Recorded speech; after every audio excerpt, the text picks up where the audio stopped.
অবহেলার ছলে ছুড়ে দেওয়া আধ খাওয়া পেয়ারা, কে জানত এটাই বদলে দেবে এই অভিশপ্ত বাড়ির ইতিহাস। পচা ফলের বুক চিরে ধ্বংসস্তূপের মাঝে মাথা তুলল কচি এক সবুজ প্রাণ। বিশাল বিরানভূমিতে তোতার চোখে পড়ল একরত্তি প্রাণের স্পন্দন। এই মৃত্যুপুরীতে নতুন অতিথি। শুরু হলো এক অসম লড়াই।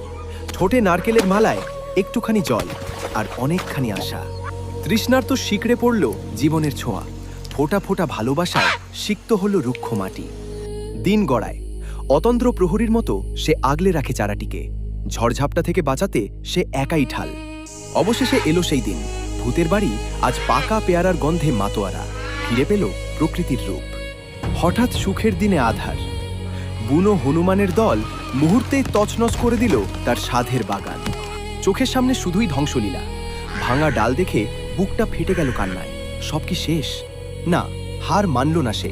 চোখের জল মুছে ধ্বংসের ভেতর থেকেই খুঁজে নিল নতুন শুরুর বীজ। একটা গাছ হারিয়েছে তো কি, আজ সে বুনবে হাজারটা। পুরো আঙিনা জুড়ে ছড়িয়ে দিল নতুন স্বপ্ন। রোদ বৃষ্টি উপেক্ষা করে আবার শুরু হলো একা লড়াই। কোনো ক্লান্তিই তাকে দমাতে পারল না। কয়েক বছর পর পরিত্যক্ত ভিটে আজ সবুজের মহাসমুদ্র। গড়ে উঠল বিশাল এক পেয়ারার রাজত্ব। মরা বাড়িতে আজ প্রাণের মেলা।